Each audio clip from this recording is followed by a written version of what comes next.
wito wa kujiunga na mafunzo ya Jeshi la Kujenga Taifa kundi la lazima mujibu wa sheria mwaka 2026.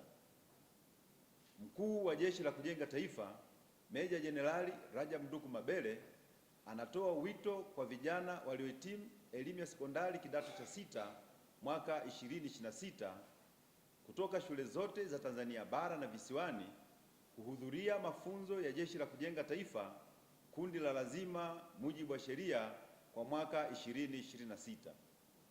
Sanjari na wito huo, Jeshi la Kujenga Taifa limewapangia makambi watakayokwenda kupatiwa mafunzo na wanatakiwa kuripoti makambini kuanzia tarehe 1 Juni hadi tarehe 7 Juni 2026. Wahitimu wenye mahitaji maalum, yani physical disabilities, waripoti katika makambi ya Ruvu JKT iliyopo Mlandizi mkoani Pwani, ambayo ina miundombinu ya kuwahudumia watu hao. Orodha kamili ya majina ya vijana hao, makambi ya Jeshi la Kujenga Taifa waliopangiwa, maeneo makambi hayo yalipo na vifaa wanavyotakiwa kwenda navyo inapatikana katika tovuti ya Jeshi la Kujenga Taifa ambayo ni www.jkt.mil.tz.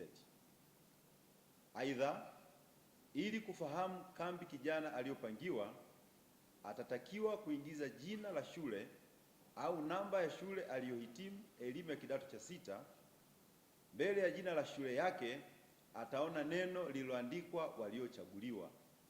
Akichagua neno hilo, ataona majina yaliyochaguliwa kujiunga na mafunzo ya Jeshi la Kujenga Taifa kundi la lazima mujibu wa sheria kwa mwaka 2026, ikionyesha kambi aliyopangiwa, wilaya na mkoa ilipo kambi hiyo.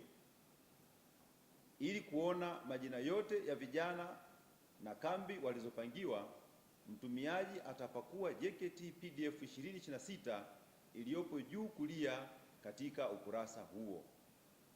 Mkuu wa Jeshi la Kujenga Taifa Meja Jenerali Rajab Nduku Mabele anawakaribisha vijana wote waliohitimu kidato cha sita mwaka 2026 ili waweze kujiunga na vijana wenzao katika kujengewa uzalendo, kufundishwa nidhamu, ukakamavu, umoja wa kitaifa, stadi za kazi, stadi za maisha na utayari wa kulijenga na kulitumikia taifa.